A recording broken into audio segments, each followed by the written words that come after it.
Bueno, pues buenas tardes y bienvenidos otra semana más, en esta ocasión en viernes, que no suele ser un día muy habitual en Value School, pero bueno, es la nueva cita semanal que tienen con los principios de las finanzas personales responsables y de la inversión consciente. Digo nueva cita porque también tuvimos esta semana otro acto. Los iremos subiendo al canal de vídeo de YouTube. Ya saben que tenemos un poquito de atasco. La gente nos dice, pero bueno, ¿por qué tardáis tanto en subirlo?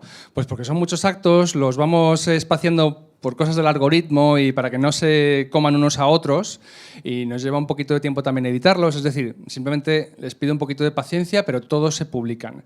E incluso algunos que verán en este mes y en los siguientes que ponemos que no hay streaming, es porque economizar y simplificar un poquito los procesos y la asignación de recursos, vamos a hacer streaming de 4 al mes, aunque hay meses en que publiquemos 6 actos, ¿no? 2 serán solamente aquí en la sede, lo cual no quita para que se graben, se van a grabar siempre todos en YouTube y se van a difundir en el canal de YouTube y en podcast. También en el audio, en el canal de iVoox y de iTunes que tiene Value School, pero no habrá emisión por esa razón. Así que 4 siempre emitiremos y los restantes se publicarán por otros canales. Bueno, que es un placer tenerles de nuevo aquí y encima en viernes. Antes de presentar a los invitados de hoy, me gustaría primero dar las gracias a las empresas que ya están contactando con Value School para programas de formación en empresa que tenemos ya. Y la verdad es que nos hace mucha ilusión. Vamos a enseñar los principios de la inversión consciente y del ahorro a plantillas de empresas que contactan con nosotros por el buzón de info@valueschool.es, y desde aquí hacemos una invitación. No lo hemos publicado mucho, estos son seguidores de Value School que nos han preguntado y les hemos dicho, pues sí, por supuesto. Lo publicaremos y lo haremos oficial más adelante, pero bueno, sirva esto ya como invitación a cualquiera que nos esté viendo. Si tiene una empresa en que quiera que sus empleados se formen en lo que tocamos aquí, en lo que abordamos en Value School, estaremos encantados de llevar allí el programa que hemos desarrollado, que es de media jornada, de 4 horas. Bien, y también me gustaría llamar la atención sobre los juegos de Value School. Los tenemos aquí en el mostrador de la entrada y todos los que vienen pues les llama la atención porque son muy bonitos. Pues bonitos son por fuera, pues más divertidos son incluso de jugar. Están ya a la venta en la página web de Value School, en Amazon, y desde luego todos los simpatizantes de Value School tienen descuento del 10% en todos los artículos, también en los juegos, por supuesto en los libros, que ahí tienen el último, que es el de El inversor dando, de Monish Pabrai, que se lo pueden comprar también directamente en Amazon o en la página web de Value School. Muy bien, pues vamos a presentar a los invitados de hoy, que son más lejos de mí. Tengo a Arturo Pina, que es director de inversiones de Adarve, el fondo que vamos a presentar esta tarde.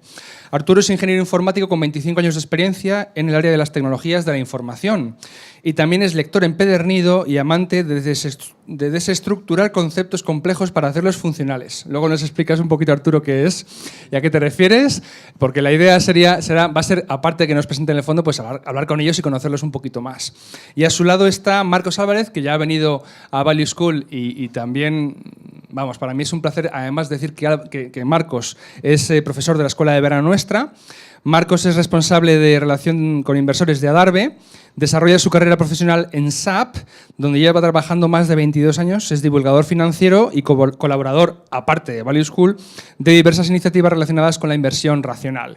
Me ha pedido Marcos que diga también que tenemos aquí a José Aguilar y a Manuel Pérez, que es el resto del equipo del fondo Adarve Altea, están aquí presentes y, bueno, aunque las preguntas y la interacción va a ser con ellos dos, que son quienes llevan el micrófono, yo invito a que todos vosotros después, cuando acabemos la retransmisión, pues nada, en el vestíbulo tranquilamente charléis con los 4 porque han venido aquí para eso, para responder a vuestras preguntas. Y, por supuesto, también las que nos lleguen desde casa por los seguidores de YouTube.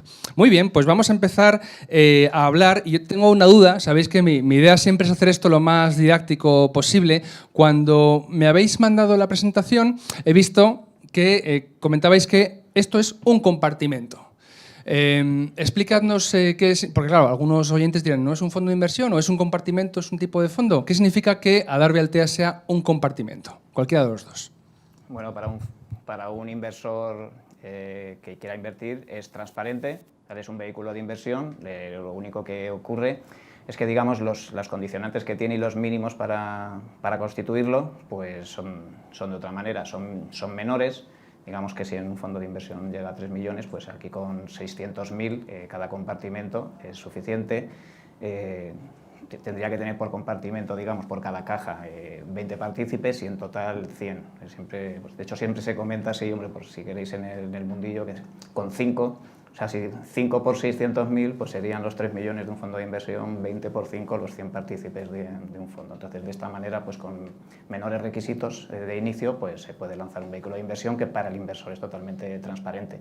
Y eso no quiere decir que por ser pequeño, pues de inicio, pues tenga que ser así en el final, porque de hecho las grandes corporaciones o los grandes fondos de inversión que tienen decenas de miles de millones sí pueden ser compartimentos y de hecho lo son. O sea que la palabra compartimento no hace referencia a que sea como un cajón de un fondo más grande o no es una parte de nada. Es un vehículo, digamos, más pequeño, como has dicho. Bueno, y evidentemente dentro del compartimento comparte con otro tipo de fondos que tienen políticas de inversión totalmente diferentes, eso sí. Vale, de acuerdo, estupendo. Bueno, pues vamos a entrar un poquito más en materia. ¿Cuál es el objetivo de Adarve Altea? Aparte, supongo, bueno, por supuesto, maximizar la rentabilidad de los ahorros de los clientes, entiendo yo. No sé, ¿cuál es vuestra rentabilidad objetivo? ¿Qué veis razonable? ¿Qué puede esperar un partícipe que entre a convertir con vosotros? Bueno, nosotros realmente no tenemos ninguna rentabilidad objetivo. Siempre lo que decimos un poco es que es un fondo de renta variable que está hecho como nosotros entendemos con nuestras ideas, con nuestro sentido común, por así decirlo, del que seguro que hablaremos un poco en adelante. Y pensamos que se va a comportar como la renta variable. Esa es la fuerza de la gravedad para el fondo, digamos, la fuerza que tira de todo, ¿no? Y esperamos que podamos sacar un poquito de diferencial, ¿no? Es decir, pero vamos, nadie debería pensarse que es otra cosa. Vale. Con la enorme oferta de fondos de inversión que hay en España actualmente, ¿calificáis vuestro fondo de necesario porque es un producto inexistente? ¿Qué queréis decir cuando decís que es inexistente? ¿No hay nada similar en toda Europa o en España? ¿Y cuáles son las características que lo hacen necesario? Bueno, yo aquí a lo mejor puedo hablar porque como somos un equipo multidisciplinario y todos somos, digamos, inversores normales, la verdad es que siempre que investigas el tema de las inversiones siempre se echaba de menos algo de este tipo. Y algo de este tipo es que sea un sistema pues, totalmente racional, que sea un sistema que no sea emocional, que sí que ya hablaremos de ello, y que sea algo, digamos, que tenga costes también razonables para lo que se haga. Cuando comentaba si es que no hay nada en el mercado, no hay nada, digamos, en el tema de Europa, pues seguramente sí. En Estados Unidos la verdad que la inversión cuantitativa pues, mueve muchísimo capital, pero la verdad es que para mí eso no es el objetivo, o sea, de que existan. Para mí el objetivo es de que sea invertible, es decir, que yo como inversor normal tenga la posibilidad de invertir en algo de esta determinada manera. Y con arreglo además algo que a mí me parezca también que sea lógico, porque es evidente que a lo mejor podría encontrar otro tipo de vehículos de inversión que hicieran una inversión cuantitativa, pero que no fuera la que a mí, por ejemplo, me parece, digamos, más lógica. Desde ese punto de vista, y no sé, llevo 15 años con fondos de inversión, esa es mi manera particular de invertir, yo no había encontrado un fondo de esta determinada manera para poder invertir de forma, digamos, lógica, normal y accesible, porque para mí es importante que yo pueda invertir. El hecho de que exista un fondo no sé dónde y yo tenga que irme a otro país para invertir en ese fondo, para mí eso no es accesible, para mí eso no es un índice de referencia porque no es real. Para mí tiene que ser invertible y capaz. Además, yo creo que el punto también es que es inversión cuantitativa y fundamental. Es decir, que es distinto de la inversión. Sí que hay otros vehículos, es más fácil encontrar pues gente pues con análisis técnico y temas así pues basados más en el precio. El nuestro un poco intenta buscar en los estados financieros de las empresas también para elegir, ¿no? Ya que ha salido el término, explicadnos por favor en qué consiste o qué se entiende por inversión cuantitativa. Bueno, Arturo, pues, te señala Marcos. Bueno, básicamente es buscar los números, es explicado en una palabra. La inversión cualitativa busca un poco entender pues cuáles son los drivers, digamos, de la rentabilidad de las empresas o cómo está el mercado, la competencia, cómo es el equipo gestor, es decir, toda una serie de conceptos que requieren un conocimiento profundo de la estrategia de la empresa, de la realidad del mercado, etc. Nosotros pensamos que eso es muy difícil para nosotros, que nos gusta mucho, pero yo particularmente soy muy enamoradizo y creo que caería muy rápido en enamorarme de una historia. Entonces, ¿qué hago para resistir los cantos de sirena, ¿no? Pues irme a los números, ¿no? Porque yo creo que los números encierran una parte de señal bastante importante, ¿no? Y la otra cosa que creo que es importante es que esto, realmente lo que estamos diciendo aquí es que los números es la hipótesis, digamos, nuclear, ¿no?, de nuestra estrategia, es que los números tienen un valor, digamos, de continuidad en el tiempo. Porque si eso no fuera así, evidentemente nuestra estrategia nunca podría funcionar. Lo que pasa es que nosotros esto lo estamos haciendo explícito. Un inversor cualitativo muchas veces te va a decir que ellos lo que están viendo es no lo que es el pasado, sino lo que va a ser el futuro. Y esto, por definición, es lo que determina el valor de una empresa o de un activo, es decir, qué me va a producir en el futuro. Lo que pasa que yo dudo muy profundamente de que cuando se hace ese tipo de análisis realmente no se esté pensando en el pasado también. Te puedo poner un ejemplo, ¿no? Es decir, si yo te digo que estoy montando una empresa que está, digamos, haciendo una revolución en la tecnología, montando un nuevo paradigma, etcétera, etcétera, y no te digo qué empresa es, probablemente digas, esto es muy arriesgado, ¿no? Pero si te lo digo cuando Amazon montó Amazon Web Services, dices, ostras, pues igual de estos me fío más, ¿no? Esto lo que te está demostrando es que sí que estás mirando hacia atrás, porque sí que sabes que es alguien que ha montado ya algo y que tiene un track record en el negocio detrás de sí, ¿no? Entonces, es lo que digo, que son esto lo intentamos hacer, nosotros lo hacemos muy transparente. Oye, Marcos, volviendo a lo que has comentado antes de que no habías encontrado un fondo similar, no solamente he entendido porque se vendiese en otro mercado al que no podías acceder, imaginemos Estados Unidos o algún otro mercado desde el cual no fuera fácil invertir en España, pero he entendido que quizás no estaba abierto era más de institucionales o de grandes patrimonios, es decir, el ticket de entrada no lo hacían apto para un inversor retail particular, y vosotros sí queréis colmar esa laguna, venir a ofrecer ese tipo de producto a un inversor más, un retail en particular.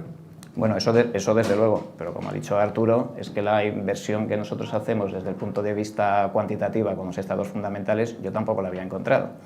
O sea, igual que, oye, pues podemos comentar a lo mejor un resumen así divulgativo del hecho de que está muy bien invertir en gestión pasiva. Yo soy defensor de la gestión pasiva, de indexarte en los grandes índices y ir con el crecimiento mundial.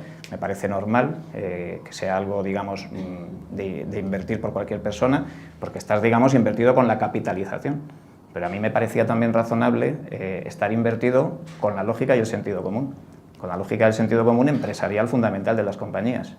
Es decir, pues oye, pues si yo quiero estar invertido en compañías de todo el mundo, independientemente del tamaño, pues que tengan pues un margen bruto alto, pues que no tengan deuda, que tengan un roce muy aceptable. Pues el hecho de invertir en algo, digamos, de esa determinada manera, independientemente, como ha dicho Arturo, del sesgo, porque eso es una cosa de la que podemos hablar.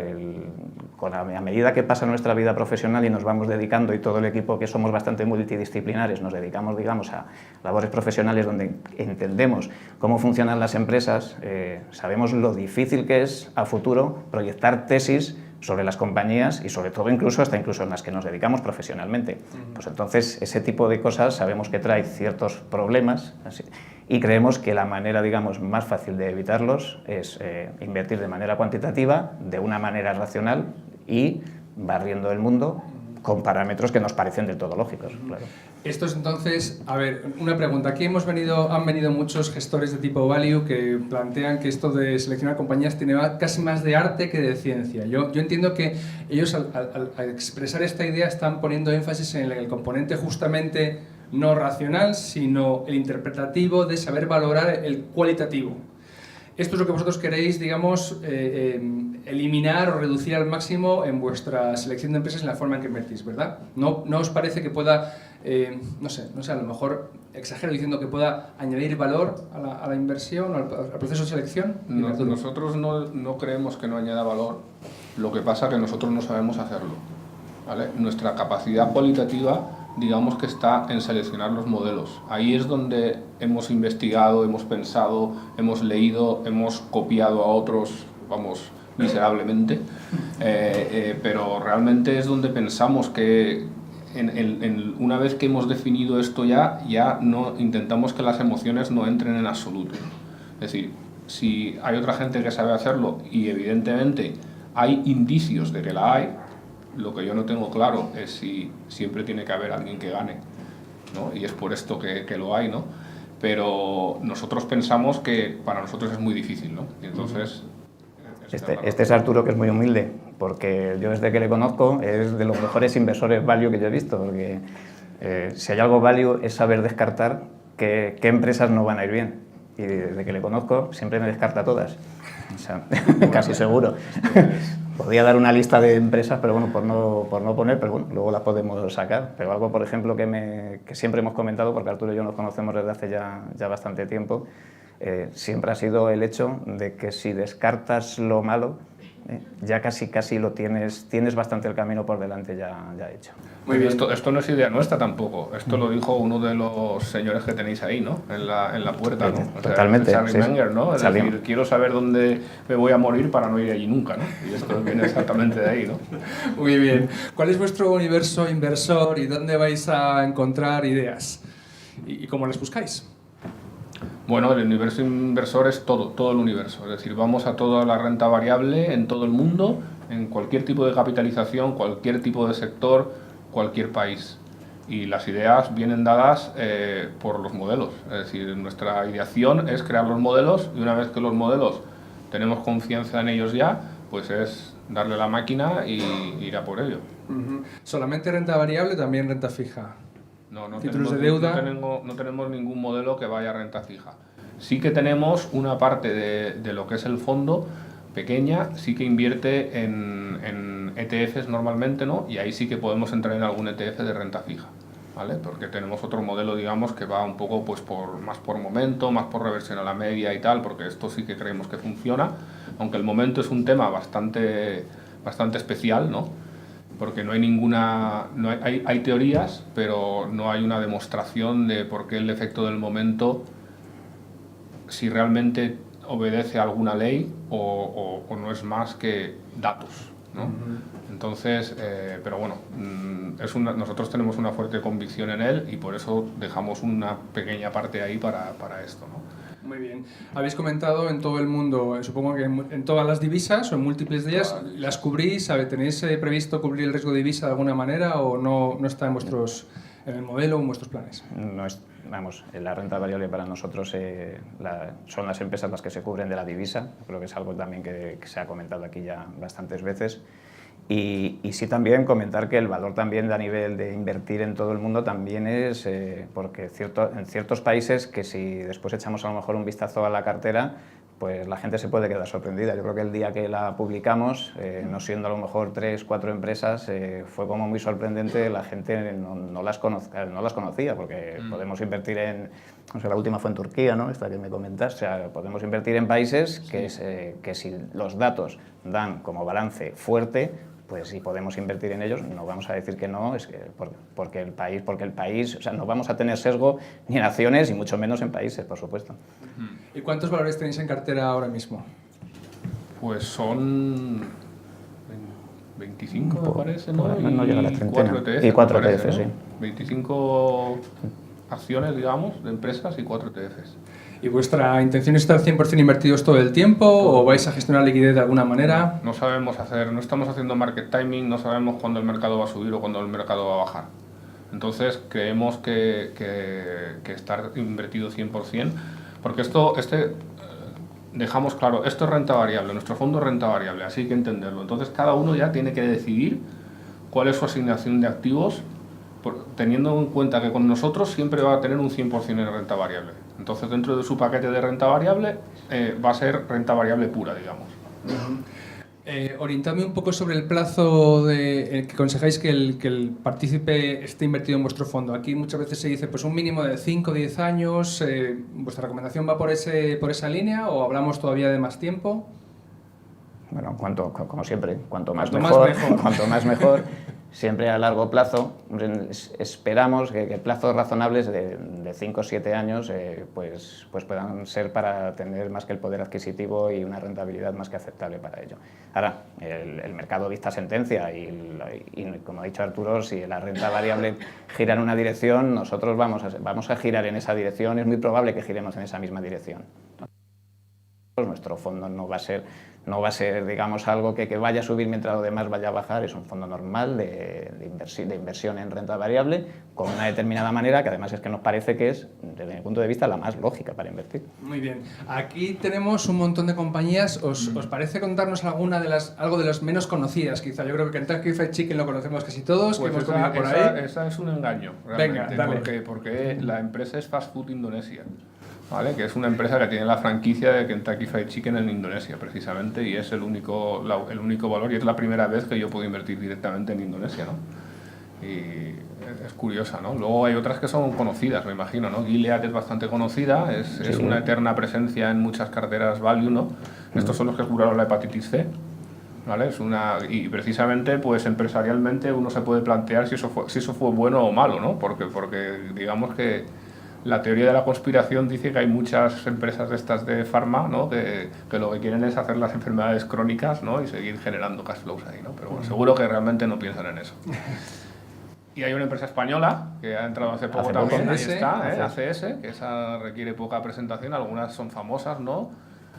JD es una empresa de retail de ropa deportiva en Reino Unido, pero me parece que está en más sitios también. A mí me llama la atención Games Workshop. ¿Esos son juegos de mesa? ¿O videojuegos? Son figuritas, o sea, juegos de rol, digamos, con figuritas, y es una empresa de culto, muy de culto entre los seguidores, y que es una empresa muy buena. Vamos, yo me acuerdo que antes de empezar en el fondo la tuve en mi cartera personal y la tripliqué y todavía ha subido mucho más, vamos, o sea, es una empresa que funciona muy bien.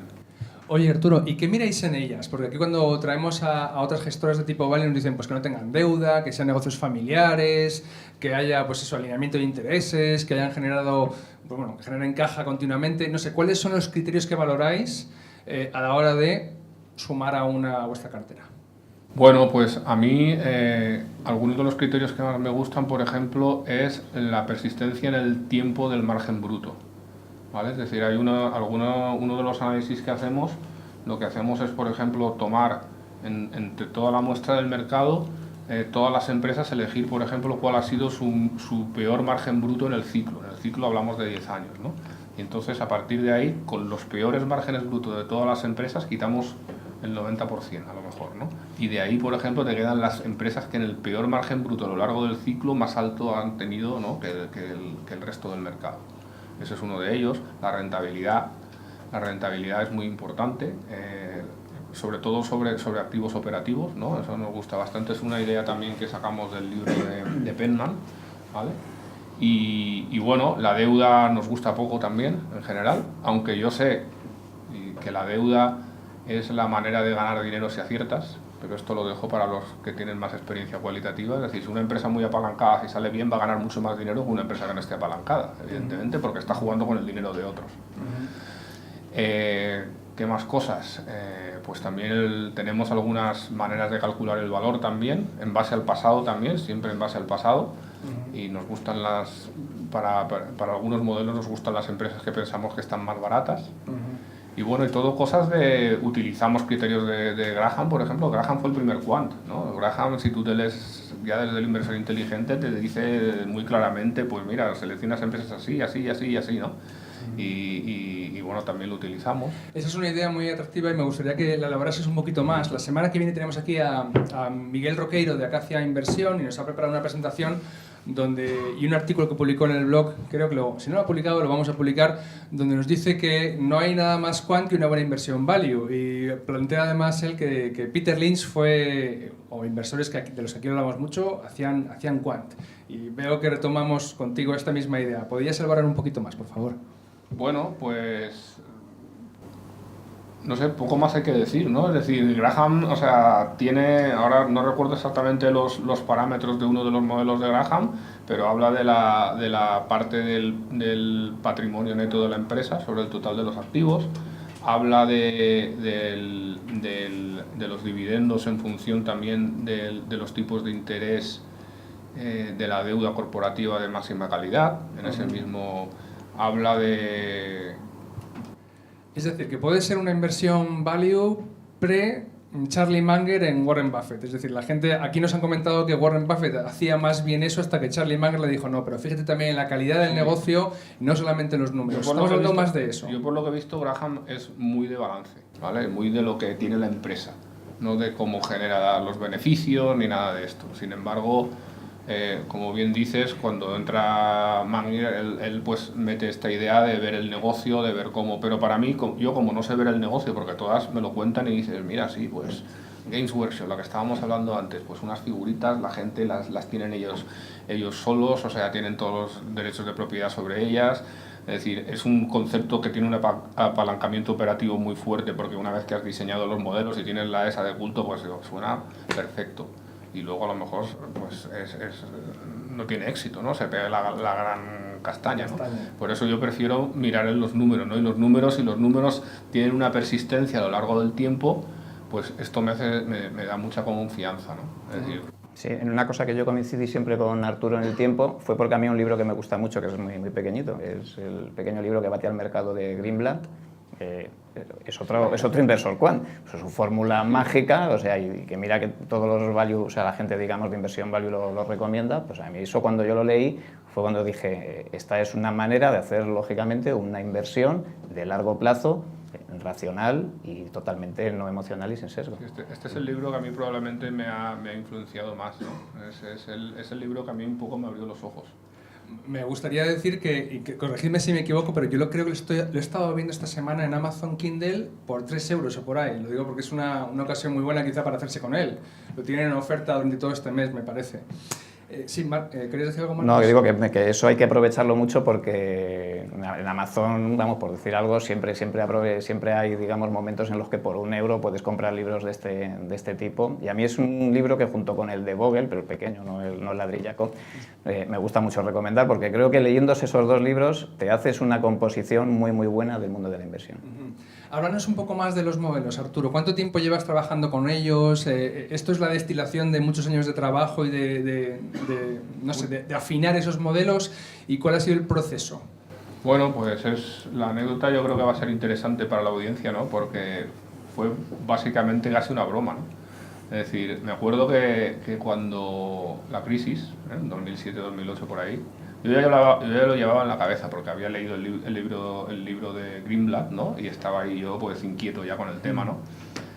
Pero un poco nos daba un poco de rabia, hablábamos ya, me acuerdo de que nos habían puesto el cartel de los PIGS, ¿no? Los PIGS y tal, cuando la crisis, ¿no? Portugal, Irlanda, Italia, Grecia y España, ¿no? Pues van a hundir al resto del continente en el mar y se lo llevan todo. Y yo dije, pues bueno, vamos a intentar hacer un screener, ¿no? Un modelo que solo va a invertir en los... Y lo hice públicamente, que solo va a invertir en los PIGS, ¿no? Y vamos a ver a dónde estamos, ¿no? Dentro de algún tiempo. ¿Públicamente dónde? ¿Más dividendos? No existía. ¿Todavía no existía? En Unions Hora Finect, ahí es donde lo publicamos. Vale. ¿No?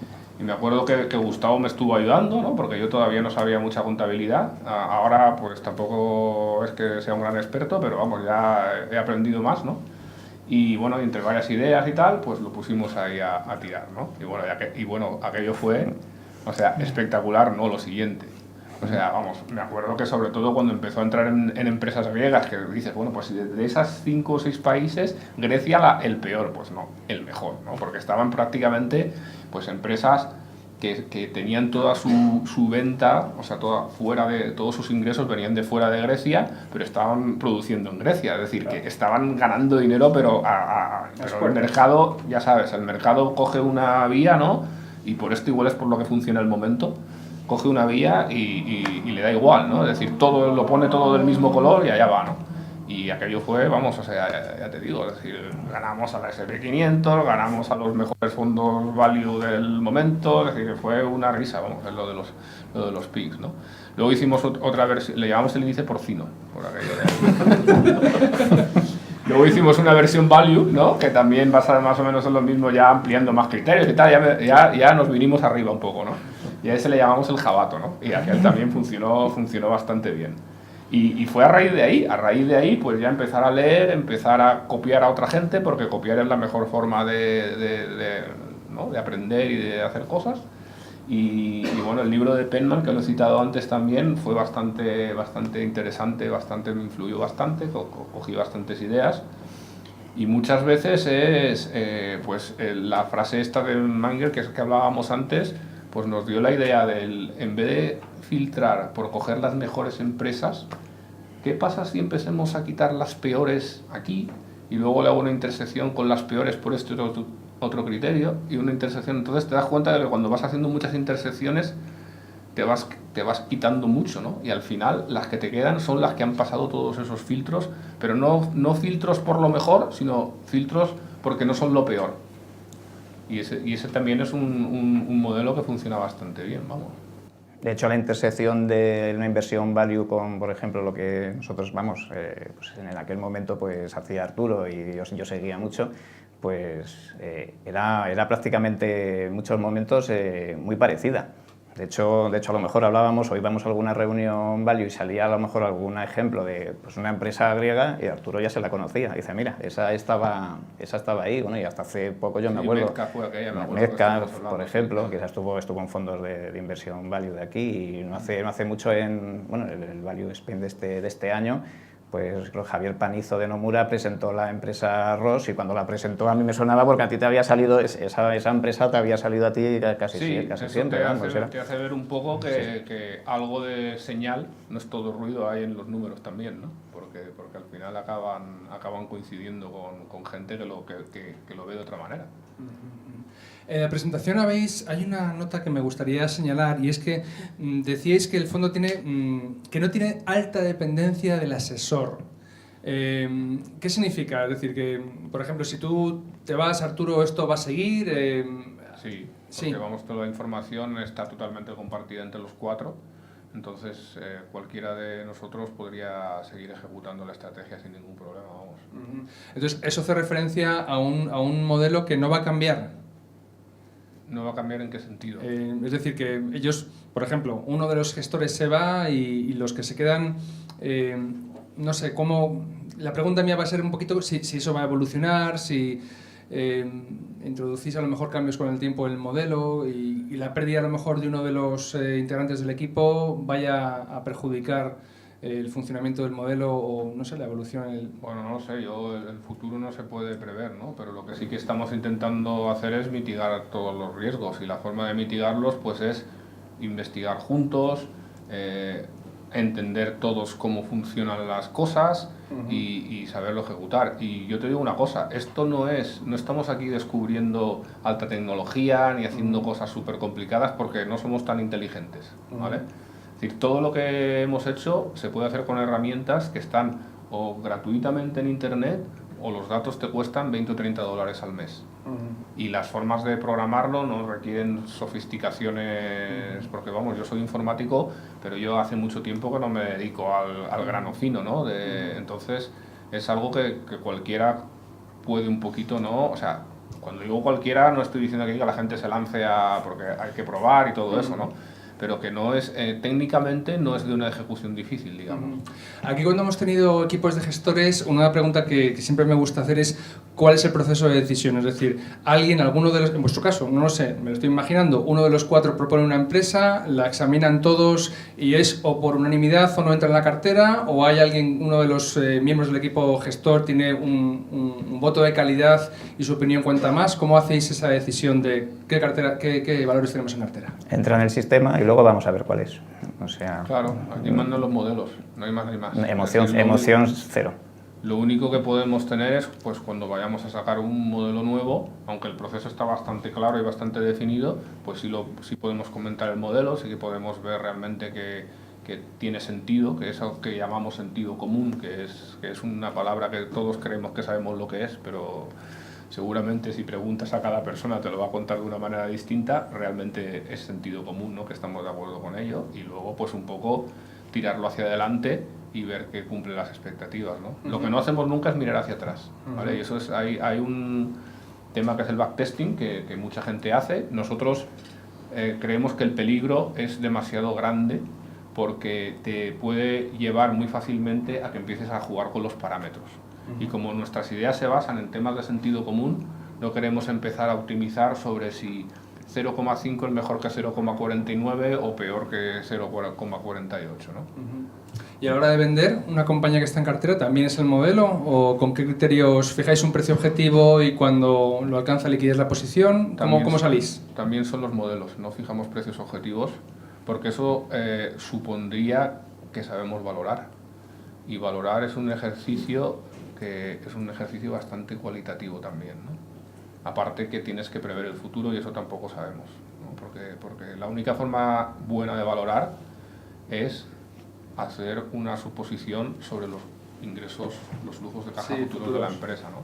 Y eso no somos bastante listos. No hacéis un descuento de flujos de caja, no son herramientas que, por esto que estás comentando, no nos parecen adecuadas. Yo creo que es la única herramienta para valorar, ¿vale? Lo único que decimos es que nosotros no sabemos hacerlo, no sabemos prever lo que va a hacer la... Sí que veo más, y se podría plantear en un futuro, el intentar hacer cosas al revés, ¿no? Es decir, hacer el ver el precio actual de una acción con algunos escenarios, ¿no? Qué es lo que nos está diciendo sobre lo que supone ese modelo de flujos de caja, ¿no? Que es darle la vuelta, digamos, a la fórmula. Pero intentar predecir lo que va a tener la empresa, yo lo veo muy difícil, ¿no? Y tampoco entiendo, visitáis a los equipos de dirección de las empresas, o sea, no es la forma en que seleccionáis los negocios, es la información a la que alcanzáis, introducir los datos en el modelo y lo que salga para eliminar para hacerlo extremadamente racional, vamos a decir. Totalmente. Es que imagínate cualquier gestión pasiva, cualquier índice. ¿El gestor del índice del SP500 alguien le conoce en el mundo? No se conoce. ¿Va a visitar alguna empresa? No. ¿Bate el SP500 al 90% de los fondos? Sí. Es emocional, bueno, pues nosotros intentaremos hacer algo, digamos, de otra manera. El SP500 lo hará por capitalización y nosotros lo vamos a hacer por ciertos parámetros que nos parecen de sentido común para nosotros y sentirnos cómodos. Entonces, en ese sentido, pues no tenemos, igual que otros fondos no van a ver al gestor, nosotros tampoco. De todas maneras, además, es que esto es lo de siempre, para ir a ver a alguien, para que te cuente lo bonita que es su compañía, para eso nos sobra siempre tiempo. Claro, es que tuvimos a Guy Spier, cuyo libro publicamos con Deusto, que nos decía que él durante una época decidió no volverse a reunir con los gestores de las empresas, porque es que son unos, no voy a decir vendemotos, pero vamos, son los... ¿Qué te van a contar cuando vas a verles? Pues que su empresa es fenomenal y tú esa narrativa te la puedes acabar creyendo y bueno, pues eres Ulises escuchando las sirenas. Hombre, un inversor cualitativo sí que puede obtener el valor de hacer eso, ¿no? Lo que pasa es que tienes que hacer preguntas, tienes que saberte muy bien lo que quieres preguntar y yo nunca he descartado el poder de la intuición, ¿no? Porque la intuición no viene a ser más que conocimiento interiorizado, ¿no? Es con mucha experiencia y tal. Entonces, hablando con alguien, pues es que a mí el mero hecho, como cualquier transacción, de que una persona no te inspire confianza o sí, es bastante importante, ¿no? Entonces, para un inversor cualitativo yo creo que sí que puede ser... Pero vamos, que si alguno de alguna empresa nos quiere invitar allí y hablar con nosotros vamos, ¿eh? No hay ningún problema. Estupendo. Oye, hablándonos de qué precio tiene para el partícipe, cómo se puede contratar, la comisión de gestión, ¿cuál es? ¿Qué es lo que paga el partícipe que quiere invertir con vosotros? Estáis en Esfera. Estamos en Esfera Capital, o cualquier persona que se quiera acercar, todos los partícipes que están invertidos lo están haciendo a través de Esfera Capital. Es un proceso sencillo, online, por lo menos no hay que mover ningún papel ni mandarlo. Y la comisión de gestión pues es el 1%. Bastante alejada de los porcentajes de otro tipo de comisiones activas, vamos, que aquí tampoco vamos a decir, pero que se pueden comentar que son bastante más altas al respecto. ¿Y a los partícipes qué tipo de interacción tienen con los gestores? ¿Cartas trimestrales? ¿Reuniones? ¿Cuál es el proceso de información que puede esperar un partícipe de información por parte del equipo de gestores? Bueno, aquí en este caso, aunque no queramos mezclar las cosas, la verdad es que yo creo que somos los 4 que estamos en este proyecto somos bastante accesibles Y como tal, bueno, pues también tenemos, digamos, nuestro propio canal, nuestro propio hilo en el foro de Más Dividendos, que está ahí, todas las preguntas que se hacen hasta la fecha. Vamos, no creo que tardemos más de un día en contestar cualquier pregunta, cualquier análisis, cualquier inquietud de cualquier persona. Yo creo que eso, vamos, hasta la fecha yo creo que no hemos tenido ningún problema, no la vamos a tener y además están nuestros contactos para ello. Vamos. Estamos a punto de lanzar la web también, ¿verdad? O sea, también, efectivamente. Otra forma de contactar. Sí, Vale, o sea que en principio, Más Dividendos, que tenéis un hilo, como explicándonos un poquito qué es lo que se van a encontrar en el foro, en lo que se refiere ahora mismo a Darby Alteo. Hay un hilo abierto donde pueden dejar sus preguntas. Efectivamente, o sea, igual que en otro tipo de fondos, que en ese foro, en el foro de Más Dividendos dejan, digamos, pues toda su información y la gente escribe sus inquietudes y sus preguntas, pues evidentemente nosotros también tenemos nuestro hilo. El post que encabeza el hilo, digamos, cuenta un poco cuál es nuestro approach, cuál es nuestro planteamiento, o sea, muchas cosas, mucha información como la que hemos estado hablando hoy, ¿no? Y a partir de ahí ya, pues preguntas, como dice Marco. O sea, que es un acceso muy directo el que tienen a vosotros. Muy directo. Vamos, personal. Sí, y luego vamos a hacer podcasts o vídeos también, que pensamos hacer, pues, bueno, pues como un podcast es algo que parece que tenemos algo de experiencia, ¿no? Por nuestra otra gorra, ¿no? Pues vamos a estar ahí haciendo podcast también, pues para un poco divulgar. Oye, yo no me vais a permitir que os pregunte un poquito por Más Dividendos. Sé que a mí me hubiera gustado que viniesen antes, pero bueno, pues por las fechas y por el asunto han venido primero a presentar el fondo. Yo les habría invitado primero a hablar de Más Dividendos, pero bueno, ya lo haremos en otro momento. Pero que nos sirva de introducción para aquellos que no conozcan. ¿Qué es Más Dividendos? ¿Cómo nació, digamos? Una pequeña, breve resumen de la historia y qué se puede encontrar ahí. Bueno, nosotros queremos mantener los proyectos totalmente separados, de hecho no somos los mismos socios, si bien unos están en un lado y tres estamos en el mismo lado, pero bueno, no somos los mismos, pues la verdad es que es un foro abierto de conocimiento y de compartir, no tiene otra historia. Si alguien me pregunta cómo nació, pues casi podríamos decir que nació hace 10 años en Yahoo Messenger a lo mejor, porque Arturo y yo contactamos por ahí en su día y la cosa fue derivando en comunicarse con gente, intercambiar bueno, pues, posiciones, inquietudes, pensamientos, ideas, y pues para que no se perdieran un poco esas ideas, pues... yo creo que pensamos que había un espacio para hablar sin presiones comerciales, sin ningún, digamos, ánimo de lucro, y con gente pues de tú a tú, ¿no? Y sobre todo imperando el respeto y el buen humor, ¿no? Y creo que hemos encontrado un nicho ahí, la verdad, y estamos muy contentos. Luego sacamos el podcast también. Háblanos del podcast. ¿Hacéis entrevistas semanales o quincenales? Bueno, cuando se puede. Cuando podemos. ¿No, Marcos? Intentamos ahí compaginarlo todo, ¿no? Y hemos hablado con gente interesante. También hacemos podcast nosotros solos también, que parece que a la gente le gustan también. Y bueno, y todo esto pues con mucho trabajo, mucho cariño y pocos ingresos, ¿no? Aunque tenemos ingresos, porque hay gente que con mucha emoción nos apoya. Tenéis ahí un Patreon, me parece, Patreon, ¿no? Sí. Oye, ¿qué has dicho, Arturo? ¿Que vais a abrir un podcast del fondo? Sí, ¿Esa es la idea también? Sí, donde ya... informativo, pues totalmente. Fenomenal. Sí. A mí me parece una evolución muy bonita, que de una comunidad de inversores particulares que se lo toman muy en serio haya salido como, bueno, es una evolución natural gestionar un fondo de inversión con los criterios, con la información expuesta ahí seguramente, en hilos de la comunidad. Me parece... Os doy la enhorabuena, de verdad.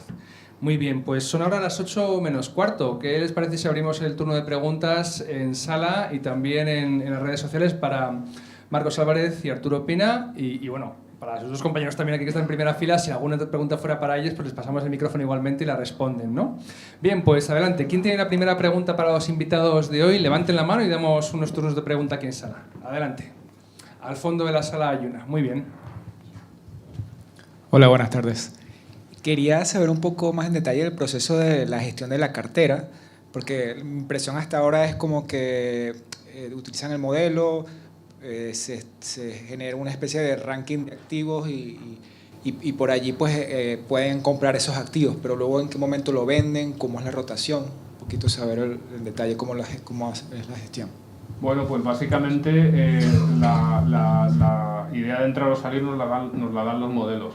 Como no sabemos qué empresas son mejores que otras, siempre hacemos lo que se conoce equal weight, que es asignar siempre el mismo capital independientemente de la acción que sea. No tenemos acciones que pensamos que tienen más potencialidad o menos. Entonces la gestión es tal cual, es decir, siempre intentar estar invertidos al 100% y hacer lo que dicen los modelos y asignar el mismo peso a todas las acciones. Es que de otras maneras, entonces tendría sesgo. El hecho de que haya fondos activos que, por ejemplo, den más peso a una determinada posición porque crean que, digamos, tiene más potencial, pues eso ya, digamos, ya está dando peso, digamos, a una tesis o a una creencia de que eso va a ocurrir. Nosotros eso lo vamos a evitar. En ese sentido, pues tendremos limitadas las pérdidas cuando pase, digamos, algún... Y también es verdad que, como ha dicho Arturo, con alguien que, digamos, en un momento dado sea capaz de acertar, digamos, con una compañía que corra mucho y que tenga el 8 o el 9% de su patrimonio, digamos, en ese fondo, pues evidentemente va a tener una época en la que nadie lo va a pillar. Eso también es normal, claro. Es que por las medias alguien tiene que irse por arriba, seguro. Muy bien. Otra pregunta para los invitados en sala. Adelante, ahí en la mitad de la sala. Le pasamos el micrófono y ahora mismo. Gracias. Hola, buenas tardes. O sea que incluyo e intuyo que hay ciertos mecanismos de stop loss. Mecanismos de stop loss no, porque no utilizamos un approach, digamos, técnico, como he dicho antes. Pero sí, en un momento dado, una empresa puede dejar de cumplir alguno de los criterios por los que la selecciona un modelo, puede irse muy abajo. Hay ciertos modelos que sí que seleccionan por momento, ¿vale? Es decir, digamos que cuando tú haces un modelo, es como un filtro, te da una lista de empresas. Lo que pasa que luego dices, claro, si me da 200 empresas, ¿cuáles escojo? Tenemos algunos modelos que utilizan el momento, es decir, lo que ha hecho el precio en los últimos meses. Otros modelos no, en otros modelos sí que a nosotros nos gusta mucho, digamos, lo que es normalizar a lo largo del ciclo los beneficios antes de impuestos, por algunas razones que me podría enrollar, pero prefiero que duerman en sus casas, ¿no? Digamos. Y entonces, cuando una de las empresas que está en un screen de momento pierde el momento, la vamos a sacar, ¿vale? Esto sería lo más cercano a un stop loss, como usted ha definido, ¿no? Pero normalmente, ya digo, no creo que sea el concepto correcto, ¿no? El del stop loss. Es simplemente lo que decide el modelo. Como el coste de oportunidad en cualquier otro tipo de fondo de activo que esté invirtiendo, que en un momento dado pues piense que una compañía pues pueda tener, digamos, más potencial que otra, y incluso solamente el coste de oportunidad saque una compañía para meter a otra. Evidentemente, si hay alguna que cumple más los objetivos que otra, no es que se venda porque nos parezca peor, es que hay otra que la ha ganado y por eso ocupa su lugar. Muy bien, hay otra pregunta que me llega desde YouTube. Inversión a largo plazo. Pregunta, ¿qué ratio se utiliza más para sus screeners? ¿ROCE, FCF, dividendos? No podría decir que hay uno que utilizamos más o que no. Ya digo, he mencionado varios: el bajo nivel de endeudamiento, Margen bruto. El margen bruto, la rentabilidad sobre activos operativos. Es decir, en algunos sí que se utiliza el dividendo. Pero hay muchos, es decir, ahora mismo estamos utilizando cinco filtros distintos y cada uno tiene bastantes criterios, ¿no? Muy bien. Otra pregunta que nos envía Daniel Andión Esparza. ¿Proceso en base a qué? ¿Quién aplica el modelo o el conjunto de acciones sobre las que se aplica? ¿Una máquina? Bueno, realmente la máquina lo único que hace es automatizar. ¿Vale? Nosotros lo que hemos hecho es pensar en estos criterios de los que he comentado y automatizarlos, o sea, coger los datos que están disponibles ahí sobre los estados financieros y automatizarlos. Lo está aplicando una máquina realmente es un automatismo, no es nada más. Es decir, pero lo que hace una máquina es que no tengamos que ir pasando por, como hacía Warren Buffett, ¿no? Que se leía todos los libros gordos de Petete de las empresas, ¿no? Para buscar los números. Esto, pues tenemos la suerte de que no es así, ¿no? Pero no hay más. Muy bien. No, de hecho, de esta manera, otro tipo de inversiones siempre busca ciertas perlas que han encontrado. Oye, mira, pues buscando en un screener, luego he ido a investigar, he visto los números y sobre ellas han indagado y luego han visto, digamos, valor, que esto en muchos, vamos, inversores de todo tipo, famosos y, digamos, lo hacen de esta determinada manera. Bueno, nosotros lo hacemos pues para todas. Pero aquí digamos, lo importante es que nosotros lo que hacemos se puede hacer con un boli detrás de una servilleta, ¿vale? Es decir, una vez que tengas los datos, tú puedes o sea, los cálculos que puedes hacer son facilísimos, es decir, pues digamos, si es el endeudamiento, el porcentaje de deuda sobre activos, o sea, eso es hacer una división, no es más. ¿Vale? Es decir, y así todo lo demás, es decir, no hay nada sofisticado, no hay nada, es simplemente lo que hacemos es automatizar, gracias a la época, a la era en la que estamos, tenemos la suerte de que esos datos están digitalizados y que se puede ir rápidamente a través de ellos. Muy bien, otra pregunta en sala, por favor. ¿Quién tiene una pregunta para los invitados en tercera fila? Gracias. Bueno, muchas gracias primero de todo. Y volviendo un poco al principio, cuando definís los modelos, me gustaría saber si hay algún momento en el que decidís que un modelo ya no es válido y cómo llegáis a esa conclusión de decir, oye, que este modelo ya no me sirve y buscar uno nuevo, o cómo es ese proceso. Bueno, no nos ha pasado nunca que un modelo que ha sido válido deje de serlo, ¿vale? Y yo creo que, aunque sea un poco una definición autocircular, ¿no? Es decir, el hecho de que los criterios sean criterios, ya digo, de sentido común, hacen que sea imposible que dejen de funcionar. ¿Eso qué quiere decir? Que no somos infalibles, ¿vale? Hemos hecho modelos que pensábamos que tenían unos ciertos criterios de sentido común, los hemos tirado hacia adelante y hemos visto que realmente no parecían funcionar bien, ¿vale? Ya digo que nunca hacemos modelos con temas parametrizados, mirando hacia atrás para ver si este parámetro lo hubiera puesto de esta manera u otra, qué rentabilidad habría sacado. Eso no lo hacemos, ¿no? Pero lo que sí que podemos hacer es intentar decir, voy a coger el mejor cuartil según este criterio, ¿no? O eliminar el 90% de las... Eso sí, pero nunca optimizando ni tocando eso. Entonces, los modelos malos son los que nunca llegamos a poner en funcionamiento. Y de los buenos, pues por supuesto pasan sus ciclos, pero siempre llega un momento en que vuelven a funcionar. Y nunca hemos tenido la necesidad de quitarlo del medio. Entonces, Si va a repreguntar, le pasamos el micrófono porque si no se le va a escuchar, no se le va a oír desde casa. Entonces entiendo que, claro, en ningún momento, por muy mala rentabilidad que estéis obteniendo, dejáis ese modelo atrás, y entiendo que quieres decir que siempre va a funcionar en algún momento del ciclo, pero si no es así, ¿qué sucediese?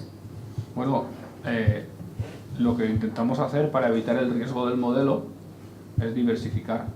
¿Y cómo diversificamos? Utilizando distintos modelos que utilizan distintos planteamientos. Entonces, pero es que fíjate lo que te digo, la rentabilidad de las empresas. El mercado se puede volver loco y empezar a decidir que las empresas muy rentables no valen nada y empezar a venderlas. Entonces, ¿tengo que quitar el modelo del medio por eso?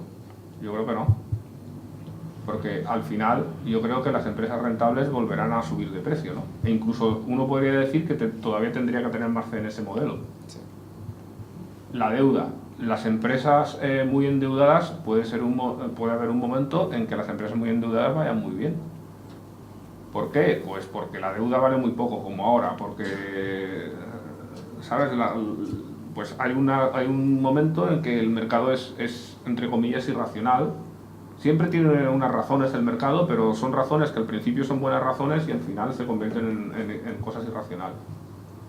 Aparte de que los modelos que están ya muy probados por nosotros. Entonces, ya, o sea, mira, hoy creo que sacaba un libro Peter Seyler, del fondo de Street Seyler, tan conocido y tan rentable. Se ha puesto muy de moda Fan Smith, pero podíamos hablar de él tal cual. Y leyendo hoy la introducción ponía que si nada está, si todo está estropeado, pues así si no está nada estropeado, pues no lo toques, claro. Pues esto es tal cual, los modelos están muy probados. Eso no quiere decir que se puedan ir, digamos, en el tiempo probando ciertas cosas, pero lo que está, digamos, probado es lo que es donde... Y otra cosa, perdóname, que creo que es importante.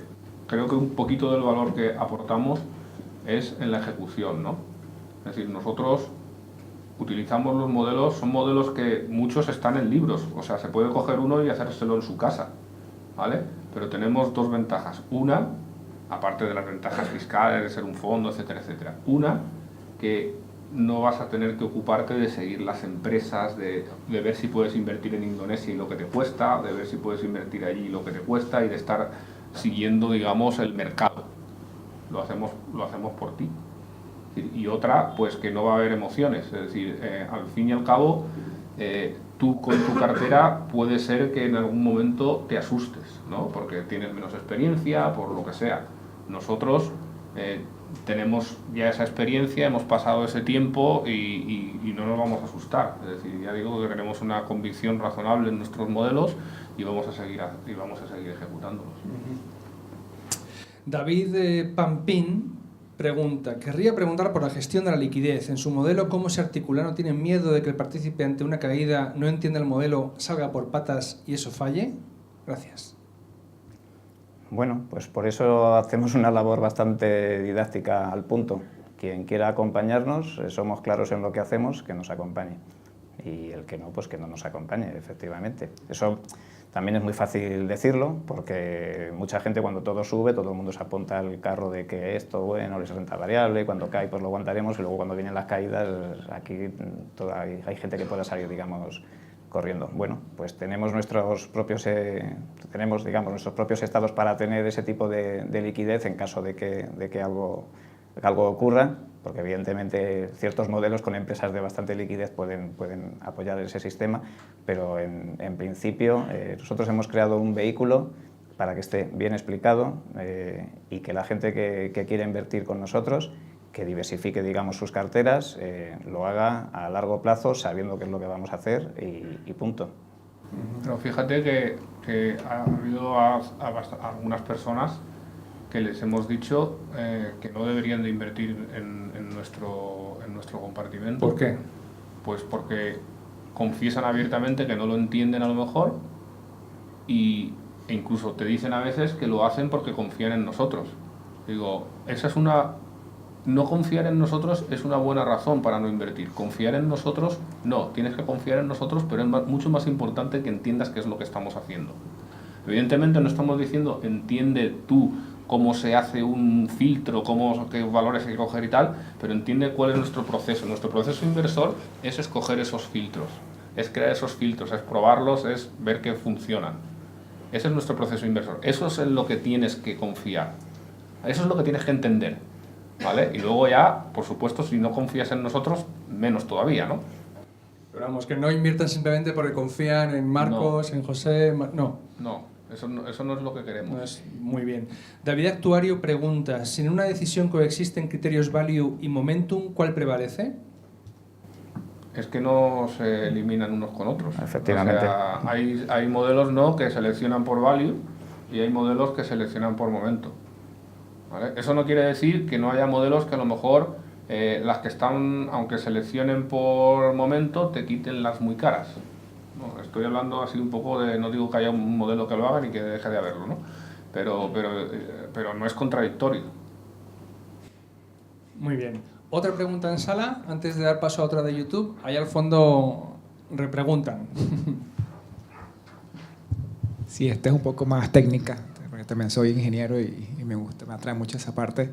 En cuanto al testing de los modelos, ¿también tienen automatizado la toma de decisión de si un modelo es conveniente o no? ¿Y cómo es ese testing? No está automatizado. Es decir, lo que hacemos con el modelo es correrlo hacia adelante y bueno, a lo largo del tiempo ver cómo se comporta, ver el tipo de empresas que escoge y ver ya digo, cómo se comporta. Y nada más, es decir, no hacemos más. Entonces, a raíz de ahí vemos si pensamos que ha obtenido una rentabilidad en función del mercado coherente, ver qué empresas ha escogido y si esas empresas realmente, los criterios que sustentan el modelo, las empresas son representativas de ellos y luego y simplemente pues dejarlo ir. No hacemos más que eso. Otra pregunta de YouTube. El usuario Fénix M pregunta, ¿qué sucedería si una acción acumula pérdidas del menos 70% y sigue cumpliendo el modelo? ¿Saldría de la cartera o se mantendría según sigue recomendando el modelo? Bueno, pues antes hemos hablado de que los modelos, en una pregunta de uno aquí en la sala, de que los modelos tienen criterios de selección, porque puede haber 200 empresas en un modelo, o 2000, ¿no? que pasan el filtro. Entonces, si el modelo en el que está esa empresa que baja el 70% es de momento, probablemente saldría, ¿vale? Probablemente habría salido bastante antes ya. Pero si es de valor, seguramente no va a salir. Es que depende, y siempre y cuando, claro, no cambien los otros parámetros fundamentales que han metido a la empresa en el modelo. Efectivamente. ¿Vale? Es decir, el precio en sí mismo no es una condición necesaria. De alguna manera, las empresas que van a estar siempre invertidas tienen que ser compañías que el modelo diga que son excelentes, independientemente de lo que pueda pasar. Ahora, que luego los parámetros por lo que lo hagan que el filtro entre o sale, pues podrá ser así. Pero siempre van a ser compañías que por los parámetros sean excelentes y de calidad. Muy bien. Aquí hay una pregunta. ¿Cuántas más en sala hay? Levanten la mano, por favor. 3. Vale, pues entonces vamos a pasar de ahí, aquí, hacia el frente de la sala. Pero un momentito, antes voy a hacer una que viene de Twitter. Fran Invest pregunta, como partícipe de Adarve, sabiendo que los 4 tienen maneras distintas de inversión, Marcos, Fondos Altran, José creo que es, con sus holdings cotizados, ¿cómo llegaron, es que voy a poner en abreviación y no lo entiendo, cómo llegaron a ponerse de acuerdo en que Adarve seguiría el método de Arturo? Porque yo soy más fuerte de ellos.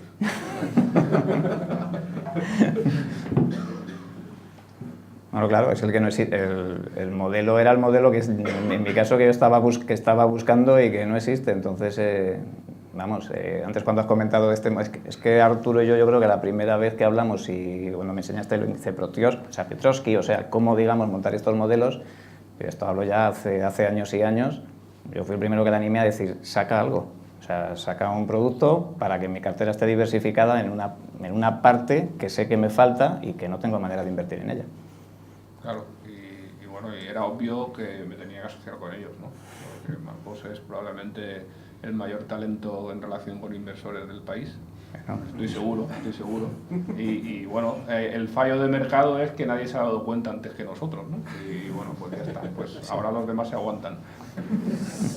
Muy bien, vamos con las preguntas en sala. Al fondo de la sala había un turno ya pedido. Buenas tardes. Quería preguntarles si tienen algún sistema o persona encargada de prevenir que se inviertan en empresas que a lo mejor han tenido anteriores fraudes en balances o que están en países en que ustedes no confían en su entidad reguladora. Se me ocurre, por ejemplo, China o países... Es una buena pregunta. Es decir, intentamos ver que las empresas mantienen un track record de presentar datos, ¿vale? Pero no solo es en China, en Estados Unidos, en cualquier sitio te das cuenta de que a veces las empresas dejan de presentar datos y eso es una de las... Y otra de las cosas que solemos hacer es, a veces si sale alguna empresa así, pues que por alguna razón pensamos que es rara, ¿no? O sea, pero lo hacemos con casi todas, ¿no? Pero es pues buscar si hay algún rastro, y esta es la única cosa que no podemos automatizar de momento muy bien, pero Google es tu amigo ahí, ¿no? Es fácil poner un nombre de una empresa y poner scam, fraud, bla, bla, bla, varias cosas, y ves lo que sale ahí. Y ese es el único juicio de valor que a veces hacemos, ¿no? Es decir, si vemos que hay mandanga, pues decimos, pues bueno, esta igual vamos a pasarle ya de momento, ¿no? Bueno, hay muchas empresas. Claro. Y eso también es la potencia de un modelo, digamos, quant, en ese sentido, porque si alguna vez eso llegara, digamos, a ocurrir, los riesgos serían mínimos, claro. El tema de los países es interesante también, ¿vale? Porque todos tenemos claro lo que puede ser Rusia, lo que puede ser China, lo que pueden ser muchos otros países, ¿no? Y bueno, y si lees sobre ello, yo me leí el libro no me acuerdo del nombre, pero vamos, de un señor que tuvo mucho éxito invirtiendo en Rusia hasta que se dio cuenta de lo que empezaba a pasar ahí. Y dices, uff, pero te das cuenta de que muchas veces las empresas son superiores a eso, ¿no? Es decir, las empresas, y con la diversificación, es decir, por ejemplo, una de las empresas que a mí me gusta bastante cuantitativamente es Gazprom. Pero Gazprom es un gigante. ¿Se pueden cepillar a Gazprom? Pues probablemente como poder se lo podrán cepillar, pero muchas cosas muy malas tienen que pasar para que se cepillen a Gazprom, ¿no? Y Gazprom está tiradísima de precio. Bueno, es que es una empresa también muy value, por cierto, que en muchos momentos siempre ha estado también en fondos, digamos, de eso. Pues antes de dar la siguiente pregunta en la sala, ¿dónde estaba? En el medio de la sala. Vale. Aquí hay una que es que viene a cuento. Daniel Andión Esparza pregunta: no acabo de entender en qué se diferencia el llamado modelo Value de la gestión activa Value. Bueno, pues no tiene más que el tema cualitativo, uno lo emplea casi al 100%, podríamos decir, y nosotros lo empleamos al 0%.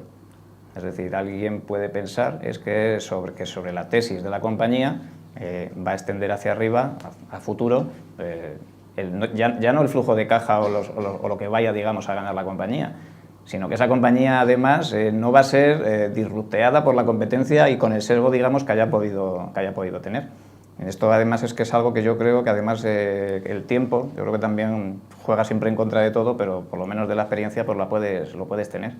Y claro, y te vas dando cuenta, como digamos, compañías que empiezas a conocer por tu actividad profesional o porque las estás siguiendo, puedas ver cómo mucha gestión activa sobre una misma compañía tiene opiniones totalmente diferentes. O sea, por ejemplo, una compañía como puede ser Inditex, pues digamos, fondos de una determinada tipología pueden decir que está barata, que tiene caja, y en otros pueden decir que está cara y que no saben lo que van a hacer a futuro. Sobre una compañía como, por ejemplo, como Tesla, pues alguien puede decir que a futuro, aunque no gane un duro ahora, pues va a ser la revolución del coche, y otra gente podrá decir que si no siguen ganando un duro, Tesla va a desaparecer. Entonces, evidentemente, entre toda esa amalgama, alguien va a acertar, pero es que nosotros no vamos a hacer esa tipología de tesis. Eso es muy, muy complicado. Y, de hecho, yo creo que es algo que en la vida profesional o nos pasará, yo creo que a todos nos ha pasado alguna vez, escuchar en la radio sobre una noticia de algo y que sea algo que nos incumba o que sepamos nosotros. Y que cuando la estamos escuchando decimos, jolín, esto no lo están diciendo de esta manera bien. O sea, tú la entiendes, y entonces empiezas a pensar que si todas aquellas noticias que tú no controlas de esta determinada manera te la están metiendo igual. ¿Vale? Entonces, con esto no quiere decir nada. Quiero decir, las metodologías de la gestión activa podrán, como dice Arturo, van a funcionar bien si las personas hacen, digamos, su trabajo, hacen, digamos, sus números, pues evidentemente van a ir bien. Otra cosa es que, pues, con las tesis que, digamos, que se puedan tener a futuro, sabemos que por mucho que se lea de algo, es muy difícil, si no lo vives, incluso si lo vives, tener, digamos, constancia de lo que va a pasar a futuro. Entonces, nosotros preferimos que ese tipo de cualitativa, eliminarlo a cero, tirar la cuantitativa, hacerlo sobre una amalgama de compañías. A lo mejor estaremos más diversificados. Esto, como dice siempre Arturo, la diversificación es la única comida gratis que nos da la bolsa. Y además hemos visto que muy diversificados por otro tipo de gestiones, como pueda ser la gestión indexada, que a mí me encanta, para nada lo hacen nada mal. Y yo creo que es importante salir ya de las etiquetas, ¿no? O sea, y hablo por lo del value, ¿no? Cuando ha hecho esta pregunta que decía entre el value y el value activo, está muy bien tener nombres o palabras, digamos, imán para introducir conceptos, pero luego con el tiempo la cosa se da la vuelta, y ahora por ejemplo el término value pues ya es un poco la risa, ¿no? O sea, porque ya todo el mundo es value, todo el mundo, entonces olvidémonos, lo que hay que hacer es entender lo que es el proceso inversor, de donde te estás metiendo, y entender el papel que juega esa posición en tu cartera. Eso es lo único que tienes que saber como inversor, ¿no? Y olvidarte un poco de las etiquetas. Muy bien, vamos con la siguiente pregunta en sala. Adelante. Bueno, lo primero, enhorabuena por ser tan valientes de montar un proyecto. Y la pregunta es por la otra parte de la cartera, más por la parte de los ETFs. ¿Los ETFs también forman parte de un modelo o son unas posiciones más estructurales? Porque me ha parecido que había alguna apuesta sectorial o incluso una de Nigeria, si no he visto mal. ¿Tenéis una opinión más de macroeconómica o de asignación de activos o es parte de un modelo? No tenemos ninguna opinión macroeconómica porque sería otra vez un juicio cualitativo. Aparte que yo personalmente en la macroeconomía no creo demasiado. Me gusta mucho, ¿no? Porque está muy bien para explicar lo que ha pasado, pero siempre explica el pasado, ¿no? El futuro es un poquito más difícil de explicar. Pero realmente atiende a modelos también, ¿no? Y evidentemente no estamos haciendo un modelo basado en datos como el Producto Interior Bruto o la deuda o el balance de comercio ni nada de esto. Lo he dicho antes, en el tema de los ETFs vamos mucho al momento y a la reversión a la media, que en categorías grandes de activos como las que suele representar un ETF sí que funcionan, pero esto es un funciona empírico, ¿vale? Porque nadie te lo puede demostrar, evidentemente. Pero yo, otra de las grandes, que es consistente, ¿no?, con lo que he explicado antes, otra de las grandes teorías que tengo yo es que el dinero grande tarda mucho tiempo en moverse, ¿vale? Y entonces tú puedes estar ahí, tú puedes ver que eso se está moviendo, y eso creo que es para mí una de las explicaciones más racionales que tiene el momento, ¿no? Es decir, si hace algunos meses las mineras de oro el sector de mineras de oro empezó a subir, es decir, ese efecto persiste en el tiempo, que eso es lo que te expresa el momento. Y por eso, por ejemplo, estamos en mineras de oro, no porque pensemos que el oro es mejor o es peor o nada de esto, ¿no? Muy bien, la siguiente pregunta estaba aquí delante, ¿verdad? Mientras le pasan el micrófono, David Pampín quiere saber si por el tipo de empresas en las que invierten varía algo que el fondo tenga 2.200.000 o 2.000. Bueno, sí puede variar algo, porque evidentemente cuando tengamos 2.000 millones, pues, bueno, no será el año que viene, pero a lo mejor al otro, ¿no? Pues sí que no podremos entrar a lo mejor en ciertas empresas, seguro, ¿no? Pero bueno, de momento podemos entrar en prácticamente cualquier cosa. Ese es otro de los valores que tenemos ahora. Evidentemente, cuando tienes el tamaño, digamos, pequeño, pues puedes entrar en determinadas compañías que creemos que son de excelente calidad, que si tuvieses otro tamaño, pues las tendrías que dejar pasar. Perfecto. Vamos a la pregunta. Sí, desde el desconocimiento total del mundo de los fondos, he entendido, y por lo que también explican ustedes en los podcasts, que ninguno de ustedes se dedica a la gestión del fondo como actividad principal. No sé si es algo habitual en los fondos o si es el hecho de que sea Quant el que permite que eso sea posible en el caso de este fondo. Es decir, que ustedes implementan el algoritmo o los filtros y es la máquina la que lanza las compras. No, la operativa no está automatizada, la operativa es manual. Evidentemente, si nos pudiéramos dedicar de forma totalmente profesional a esto, pues podríamos pensar en más cosas, hacer más cosas, pero realmente tenemos el vicio de comer, ¿no? Y esto de momento no nos da para comer, ¿no? Y tampoco la idea nunca ha sido montar un negocio con esto, ¿no? Es decir, esto ha sido pues algo como que casi la inercia nos ha llevado a ello, ¿no? Claro. El intentar estructurar lo que hacíamos para nosotros, para nuestros amigos, para nuestras familias y para mucha gente ahora pues a la que estamos llegando a conocer, ¿no? Claro. Nosotros vivimos todos de nuestra actividad profesional. Lo que está claro no es que sea por el tiempo. Nosotros al fondo le damos todo lo que todo lo que el fondo necesita de tiempo. Eso a lo mejor significa que dormimos menos horas, claro. Eso también es algo de eso hay. Pero nosotros pensamos rentabilizar, digamos, nuestro capital por la propia rentabilidad del fondo. Ese es el objetivo. Y el hecho de tener, digamos, un fondo de inversión, pues como ha comentado antes Arturo, es que además, claro, por temas de fiscalidad o otro tipo de cosas, que yo siempre le animaba a él, porque yo durante un tiempo estuve pues replicando, digamos, o haciendo, digamos, lo que hacía Arturo, porque a mí me gustaba mucho, pero evidentemente para ciertos capitales, simplemente por las comisiones o por la viabilidad, se hace meramente imposible. Entonces, claro, el hecho de poder invertir de esta determinada manera lo hace con un producto en el que alguien lo pueda hacer por ti y que tenga, digamos, los condicionantes fiscales pues para que sea viable.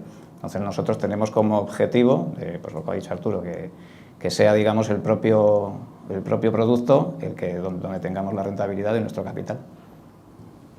Igor Bosch 73 os pregunta si aceptáis inversores extranjeros. Sí. O sea, en Esfera se puede abrir una cuenta desde el extranjero sin ningún problema, vamos. Bueno, sin ningún problema. Puede ser algo farragoso. Algún papel, sí. Pero se puede hacer, sí. Perfecto. ¿Hay alguna pregunta más en sala? Bien, pues entonces la última pregunta. Aquí habitualmente preguntamos por libros y yo sé que, bueno, a Marcos ya le preguntamos por algunos cuando ha estado aquí anteriormente. Te lo voy a lanzar a ti, Arturo, que además me han dicho que eres un lector voraz. Además, Caracol, el usuario que se llama Caracol, te dice, además del libro de Greenblatt, ¿qué otras lecturas recomiendas para entender mejor la inversión Quant? Pues he leído hace muy poco a Michael Mauboussin y el libro de Success Equation, la ecuación del éxito, que creo que no está traducido, me parece muy bueno. Es decir, no va a aplicar directamente a la inversión quant, pero va sobre cómo puedes distinguir el éxito o el talento, mejor dicho, el talento del azar. Y recomiendo a todo el mundo que se lo lea. Es un libro muy interesante. ¿Y en español alguno quizás no reciente, pero que te haya gustado? Lo digo para que sea una recomendación más accesible para todos. Pero sobre quant y sobre inversiones y ya demás. La que tú quieras, del tema que te guste.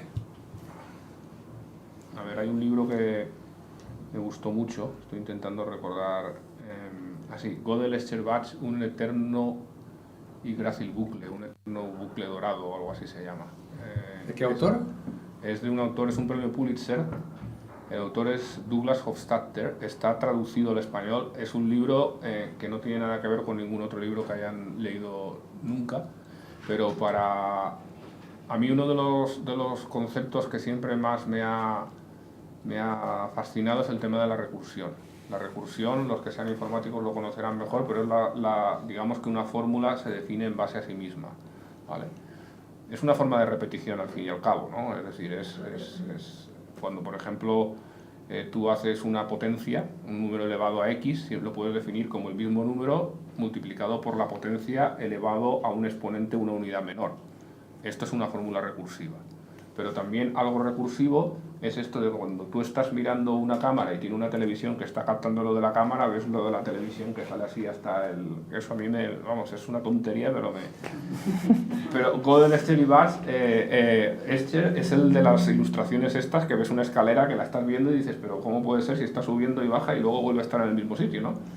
Y este autor analiza la consciencia, analiza la recursividad, está patente por todas partes y es un libro que me parece espectacular. Fantástico. Algo fácil, yo creo que lo comenté aquí cuando también estuve, es pues leer el póker del mentiroso, o sea... De Michael Lewis. De Michael Lewis, pero luego hizo la película de Moneyball, bueno, y el libro de Moneyball. Yo creo que es una película, a mí me encanta, la verdad, actúa ahí Brad Pitt, y yo creo que es una película quant que se puede entender perfectamente. Es una película en la que, bueno, en el deporte del béisbol, alguien quiere cambiar un poco las normas de gestión activa por una gestión quant, y además es una película real, o sea, quiero decir que es que eso ha ocurrido de verdad, y si alguien no la ha visto, a mí me gustó, me gustó por lo que es la película y luego me gustó por el tema emocional, que bueno, que no lo voy a destripar aquí, oye, ya que sí, si alguien no la ha visto, pero creo que es una película que explica perfectamente, o sea, de manera general lo que queremos hacer. Algún día sponsorizaremos a un equipo que utilice estas técnicas.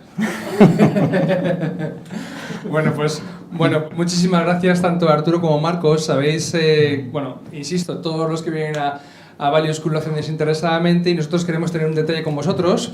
Hemos preguntado por libros y vamos a arreglarlos los nuestros. Para Arturo, esperemos que disfrutes Contra la democracia de Jason Brennan. Es un libro sobre política con un título muy, muy controvertido que esperemos que te guste. Y para Marcos, el libro de Pat Dorsey, que ha sido el penúltimo que hemos sacado de las 5 reglas para elegir acciones con éxito. Arturo, Marcos, muchísimas gracias por venir a Value School. Muchas gracias.